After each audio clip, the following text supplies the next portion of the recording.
Gregory Dunn, President and CEO of Hawaii's Better Business Bureau, welcoming you to Is This For Real? We're really pleased today to have with us Mr. Mufi Hannemann, the CEO of the Hawaii Lodging and Tourism Association and former Honolulu Mayor. Mufi, thank you for joining us. Oh, it's always a pleasure to be with you and to be able to share our ideas, our thoughts, our opinions. Excellent. With Hawaii's partnership against fraud, people think of fraud in the context of what happens just at home, but they don't realize that fraud affects all of us, including our employers and the visitor industry in particular, hotels and the employees in the visitor industry. And one of the things that we're happy about is being able to spread the word of the things that the Hawaii Lodging and Tourism Association is doing in our community. Because you folks rebranded a couple of years ago, and people may not be as familiar with what the organization does. Can you give us an overview of some of the things that you folks are engaged in? Sure. We used to be called the Hawaii Hotel Association. And then during my first tenure with the organization, I went to the board and I said, I think we need to be much more encompassing in terms of what we do as an organization, because we're all about tourism. So we renamed it Hawaii Lodging and Tourism Association.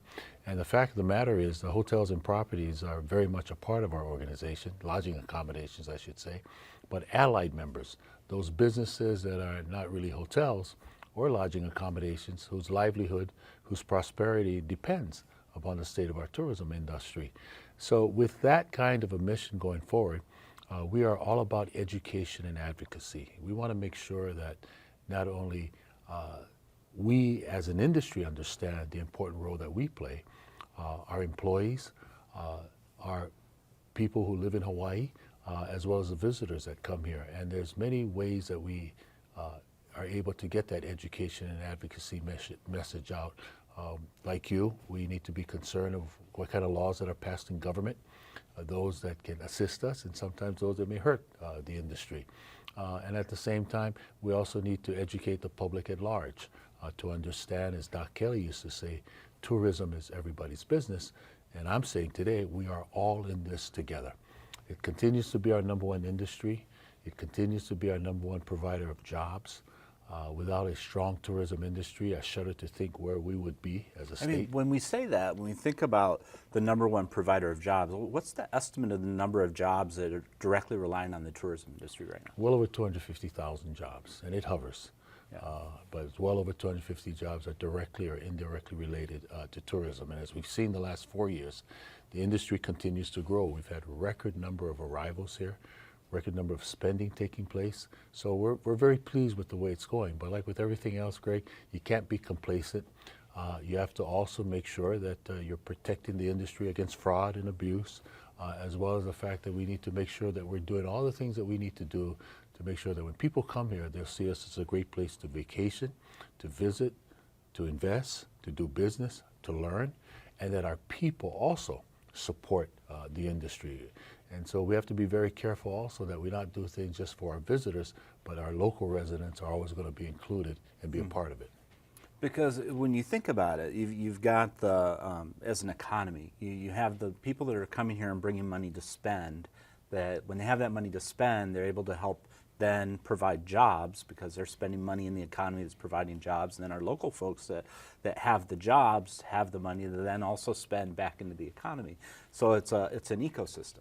Exactly, exactly. And so we are very aware of that, and we want to always make sure that we ride this wave as long as we can, because as you know, business sometimes goes in cycles. Sometimes you're up, sometimes you're down, and the economy is very dependent upon tourism, and we recognize that. It's a good, clean industry. It'll continue to provide good jobs going forward.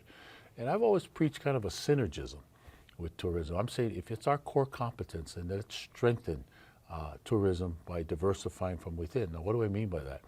Let's create more cultural tourism, more ecotourism, more edu-tourism, more health tourism opportunities.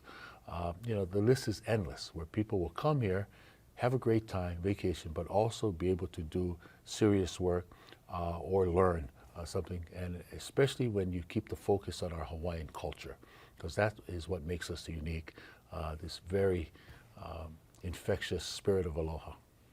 We talk about the spirit of aloha, and we people come here expecting that, and sometimes they don't always find it. Have you noticed in the community or ways that the visitors have been preyed upon in the past that maybe we should warn people about, or just things to be cognizant of when they come to Hawaii? Well, you know, in Waikiki for a long time, we had a major homelessness problem there. And I think we've made rapid strides. My organization in particular has contributed over $1 million to that effort. Wow, thank in you. partnership with the Institute of Human Services. And then also working in concert with county officials and state officials, nonprofit social service providers. So Waikiki looks a little different today than it has in the past. We're sending more of our homeless folks into shelters, finding them jobs, and in some cases where we can find a loved one on the mainland that's willing to bring them back, we pay for half of that airfare for them to return to the mainland. We call it repatriation, and we've taken that effort to Maui, and we want to do it throughout the rest of the state. So that's been an issue there. And, you know, every destination has a problem with theft and burglary and so forth, and so we're very cognizant of that. We're very vigilant about that. One of the things I've said why Hawaii is a great place to visit is because we're one of the safest places in America, if not the world. And I remember when I was mayor, that was one of the selling points I made to the White House and to the Department of State to bring APEC here. That conference that occurred here in 2010 was exactly that, you know, Hawaii has great accommodations, weather, our people and so forth, but it's a safe place to visit. So we want to maintain that reputation. So HPD, the fire department, all our public service responders, our lifeguards, emergency medical services at the city level, at the county level, are equipped to try to make this a safe destination. Our industry also is very proactive, from our managers at the hotels to the properties to the businesses in Waikiki, working very closely with the Waikiki Improvement Association. We want to make sure that we're doing all that we can from a technology standpoint, from a security standpoint, from a communication standpoint, to ensure that you know, we reduce the amount of crime that takes place in these visitor hotspots. And that's something that we very much appreciate, because the Better Business Bureau, as being an international organization, people think of it, well, we're just Hawaii's BBB, but as an international organization, we oftentimes hear from visitors once they've left our shores and are looking for assistance with a problem that they had while they were here. And so we're happy to be a part of that and a partner with you folks in helping to resolve those experiences that weren't exactly optimal. And I need to also mention the good work of VASH. They do a terrific job, Jessica Erlani Rich, and we're very active with them. So when crimes against visitors take place there, you know, we provide a safe haven. We're making sure that they're in a good place, whether it's monetary assistance or just sort of making sure that that negative incident that occurred, it's not something that's etched in their mind. They'll say, man, I'm never going to go back to Hawaii. That's the one, the Visitor Aloha Society. Exactly. Yeah, and I believe that they're also one of the grantees you folks support as a part of your visitor charity walk that you do. Oh, we're so proud of that. You know, we've given since its inception back in the late 70s, you know, over nearly $30 million has gone to that. And that's an effort that we have every May on every one of our counties, or I should say every one of the islands, from Lanai, Molokai, Kauai, Big Island, Maui, and of course Oahu. Where we do this visitor industry charity walk. We say that it's the only charity walk where you actually gain weight. Because along the way we have these fantastic booths and tables where we're serving food to accompany you on your walk. But at the end of the day, the money that we raise every year, which is over $1.5 million, we give back to the nonprofit social service providers on every one of those islands. And we're very proud to do that, and it's our way of saying aloha. It's our way of expressing our gratitude and recognizing that government can't do it alone, the private sector can't do it alone. We need a healthy, vibrant nonprofit sector group and help them do their job for those, the poor, the sick, the needy, our seniors, our youth, or otherwise afflicted. Well, and I can speak from personal experience that having been involved in that charity walk for many years and in service that I had on the Waikiki Community Center board even 20 years ago up to today with the Better Business Bureau of Hawaii Foundation, has been a recent recipient of one of the grants. So on behalf of all the many organizations, I definitely say mahalo for the support. It's much needed and much appreciated. Well, our industry really appreciates that, because I think sometimes people think that we take the money back and we use it, we distribute it amongst our members or our properties or our hotels. No, it goes to the community, to those nonprofit social service groups. Well, we think about the hotels in Waikiki, and we think a lot about it being that oh, they're all foreign owned, or they're owned by someone other than people that are here. When the reality is, a lot of the properties are owned locally, and they're staffed almost entirely locally. What are some of the things that the properties are seeing and they're doing individually or through their work with you folks to help improve education for their employees? Well, I think it's really important to recognize that very point. Sometimes people think, and I just want to state that again, that foreign owners or mainland owners. But you take the Outrigger Hotel, and I remember my mentor in business, Doc Myers at Seabrook, used to tell me, that particular entity is responsible for why middle-class America comes to Hawaii, because it's affordable. And the days when Roy Kelly would make it very affordable for people to stay there. And today, as they've evolved under David Carey's leadership, they have the high end as well as the moderate level that people can afford and the like. So I think it's important that we are able to continue to educate people how important our industry is. And the communication that takes place to ensure that people understand that these are local jobs. We want to employ local people, but sometimes, we do have folks that will come from the mainland or from foreign countries to take these jobs, but we want to make sure that they do it the Hawaii way. And so that's an ongoing education and communication effort. Workforce development is very important. We want to make sure that our young people understand that this is a vibrant industry. Waipawa High School, for example, does a terrific job at the high school level with their hospitality academy. In fact, we recognize one of their teachers as our first hospitality educator of the year, Todd Nakayama, because of the fact that we recognize if people go through our high school systems here and want to pursue a career in hospitality, they can do it at the community college level, they can do it at the college level here, whether it's university or one of our private institutions. And then we, as an industry, have to be ready to employ folks that come out that are ready to enter the workforce, and they understand the importance of making sure that we're always infusing it with new ideas and energy, and employees who are trained and skilled to do the things that are required. So there are a lot of opportunities out there for people to participate in education, and recently we've seen the closure of some private schools that were encouraging people to take out very large loans to fund their education. But it sounds like there are other opportunities that are reasonable and responsible and respectable that people can take advantage of to gain education, to participate, or to prepare for a job in the hospitality industry. Yeah, we give out over $60,000 in scholarships and grants every year. A large number of that goes to our high schools, where every year we recognize a citizen of the year, but I'm going to rename it, called the Scholar Citizen Award. And every public high school gets a $1,000 scholarship recipient. And then for the first time, we're going to recognize the top scholar on Oahu and the top scholar on the neighbor islands with an additional $2,500 award. And with the university systems, especially with the UHTIM school, we give out a scholarship for a person that's pursuing a hospitality career. We do that with our community colleges. So I think it's very important that we continue to provide scholarships and grants for people, whether it's hospitality or another career or another interest, that we provide those grants, those scholarships. Everyone can use that to be able to further their education. Because when you think about it, within the hospitality industry, not everything is just serving food or drinks or housekeeping. You've got accountants, you've got marketing, you have engineers. Engineers, Yes, exactly. yeah. And then we also have a great need, and we're preparing for the World Conservation Conference to make sure we're green, we're sustainable.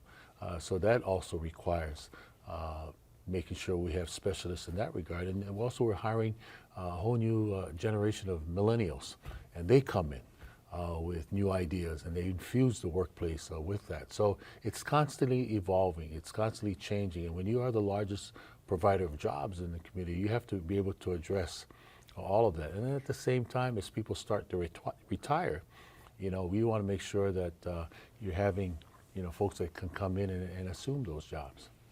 You know, we've talked a little bit about the millennials and about the shift into online marketing and online information, that people are finding more about Hawaii doing their individual search. It used to be they'd work with a travel agent in particular who'd build the whole itinerary, and it was bookended for them. Now people are doing research online, and a lot of folks are looking at renting their own place, or renting out a room in a house, or sharing something. What kind of things would you recommend that folks think about before they click that payment button saying, oh, I'm going to rent this beach house in Kailua for $500 for 2 weeks? Yeah, I would be very careful because there is a lot of fraud taking place and so forth. So, there's the Better Business Bureau, and you've done a marvelous job of stepping up, and we want to partner and collaborate more with you to identify when this is taking place and the steps that need to be taken to guard against that. But I would always check back with that hotel. If you're booking online, do not take it to the bank, if you will, that is a accommodation that is guaranteed, and you need to check back with the property. Is the first step I would recommend. And secondly, I think if folks are going online more, then you need to do your own research. Go online and Google them, and be able to get a background check on these. Find out where they're operating from, because there's only so much that we can do in that regard. But then once you identify fraud, then you need to report it to the proper local authorities, report it to the hotels and the properties that you want to stay at, and report it to an organization such as ours. So I think as much as you take all these safeguards and the like, there's always going to be those that slip through the cracks. Yeah, anytime there's money to be had, someone's going to try and get their fingers in it. But on a larger scale, it speaks to the fact that our national organization, American Hotel and Lodging Association, we're trying to seek stronger laws at the federal level to guard against this, to safeguard against it, to prevent it from happening. So we're very vigilant on that front. And obviously, whatever happens federally, we want to make sure that it also occurs at the state and local level. Yeah, absolutely. And we need to see more coordination between the laws that we've seen. Shifting gears a bit, we were kind of talking a little bit before about opportunities that the state may have in ways to better handle special events. And we have certain football events, we have conferences, and those kind of things.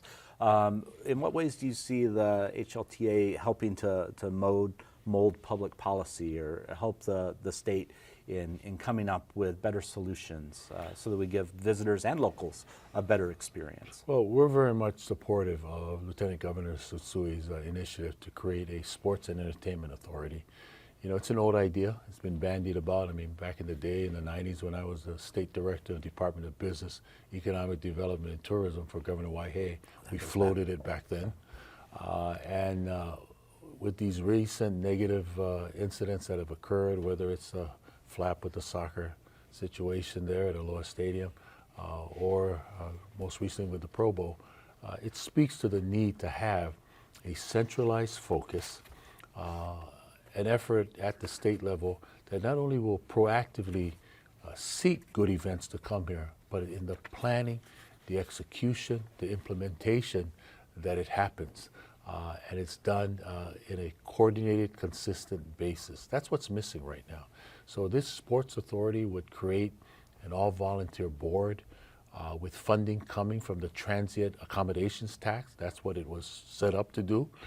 Some people say, oh, you're growing government, or you're going to raise our taxes to pay for this. No, it's coming from the TAT, what the visitors pay when they're staying here. That was the purpose of it in the first place. Exactly. And it strayed someone because most of that money now goes to the general fund, as opposed to the three purposes that it was set up for: marketing of Hawaii, the convention center, and assistance to the counties for the services that they provide that they don't get reimbursed for.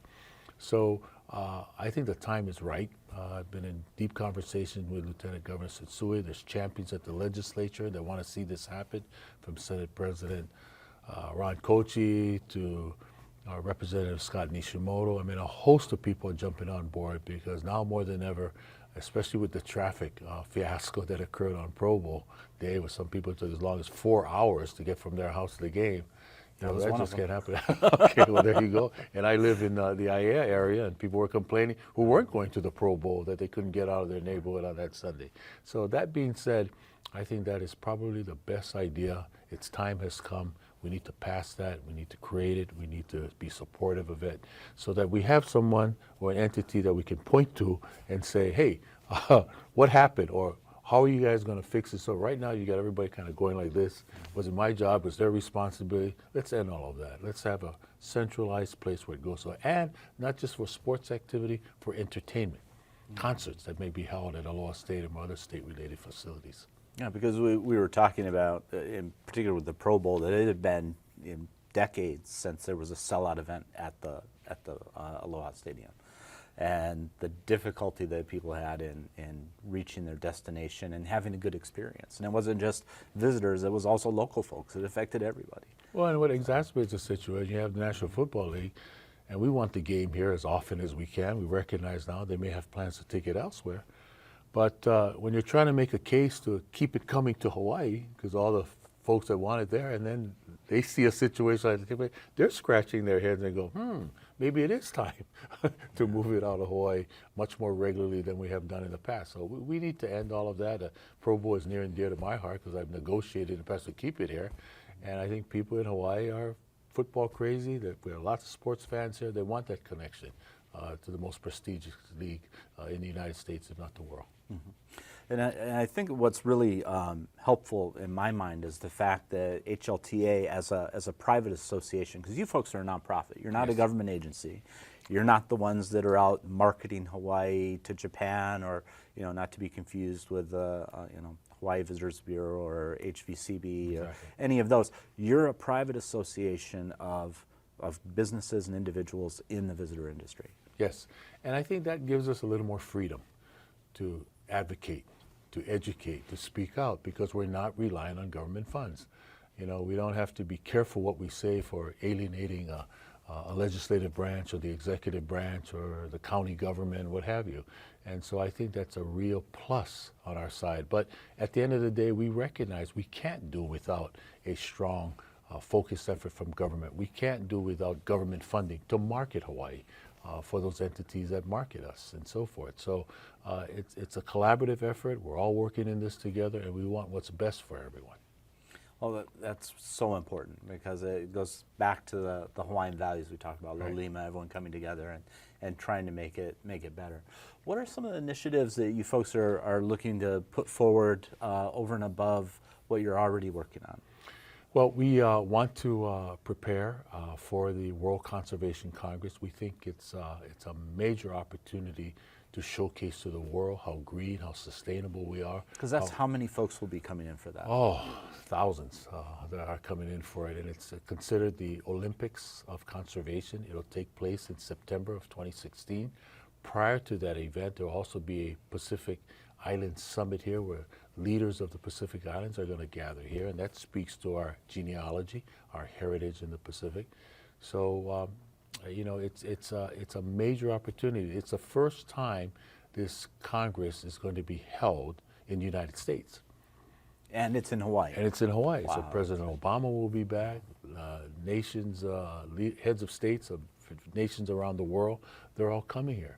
So we're really trying to gear up for that. All our hotels, our properties are demonstrating, and they want to demonstrate to our visitors that come here that they're just as green and sustainable. In fact, this year at our Napo'e Pa'ahana Awards, which is when we recognize our hardworking employees, I initiated a new category called the Sustainable Leader Award to recognize a property that's really exhibiting green and being green and the like. And this year the awardee was Turtle Bay Resort. One of the things they've done is the first hotel to do a solar rooftop throughout the whole property area. And they give back to the community. They work with BYU Hawaii, Kahuku High School, and they help keep the country or as sustainable as it can be. So we want to be ready for that. It's a major opportunity that's coming. Next year, we're celebrating our 70th anniversary, so we're gearing up for that. Congratulations. I got the mailer because we're allied members, and so it's like we see the information that comes through, so that's a great milestone. Yeah, so I think it's an opportunity to demonstrate again the importance of tourism, how far we've come in the past 70 years and where we want to go going forward. We want to be able to have an organization that really will model itself after our Women in Lodging group. It's a great effort on our part to recognize the important role that women play, the contributions that they make. We're one of the industries that has a plethora of female executives at the general manager level and the like. And so our Women in Lodging effort has been very successful. I want to take that same model now and apply it to the millennials. I'm a big believer in mentoring and in providing leadership opportunities for the next generation. I've been involved with this group called the Pacific Century Fellows. And for the past 15 years, we've taken individuals in their mid-20s to early 40s and taken them out of their box, if you will, their comfort level. And once a month, we put them through a series of educational type of forums where they're expanding their horizons. It's amazing to and see networking. the executives in town that you've worked with and how important they are in making things happen. You know, it's like if they've been through your program, they really have a fantastic opportunity to give back, and they do give back. Distinguished group of alums, from Peter Hole, the CEO and President of Bank of Hawaii, to U.S. Senator Brian Schatz, U.S. Congressman Mark Takai, to Dr. Laurie Tom. The list is endless. You can go on and on and on, and I think that's what I'd like to see occur within our industry. And so we're going to put forward a very proactive young professionals type of program that will partner. The Chamber of Commerce has a young professionals group. We want them to all partner, collaborate. We can provide the venue, we can provide the speakers. They identify the themes that they want to focus on, and that's what we'd like to see happen. That's really fantastic. I mean, you think about all of the things that our visitor industry does to give back, and you as the leader of, I used to think of the Better Business Bureau as a little engine that could because of our size, but with you with a staff of 2 or 3 are involved in all of these various aspects of helping making people's lives in Hawaii so much better and responsible for taking care of millions of visitors that come to our shore every year. Well, I really am privileged and blessed to have folks that I work with in the industry that not only are concerned with what happens on their properties, but they recognize the important role of all of us working together. So my small, eager beaver staff is able to get a lot of help, a lot of kokua as a result of that, and I think you recognize that too. And I went from being mayor with 10,000 employees, and now I work with 4 people in the office, and we just try to do what we can, and it's paying big dividends in terms of the results that we've seen. Well, I can't thank you enough for taking time out of your busy schedule to come down and spend this half an hour with us and educate folks about HLTA and the things that you are doing. And just want to, again, say mahalo. Thank you, Mufi, for coming down. We really appreciate your time. Well, I want to thank you, too, for what you're doing, and I look forward to continue to collaborate with the job that you're doing at Better Business Bureau. Thank you to Mufi Hannemann, the President and CEO of the Hawaii Lodging and Tourism Association, for joining us. I'm Gregory Dunn, your President and CEO of Hawaii's Better Business Bureau, thanking you and reminding you to always ask yourself, is it for real?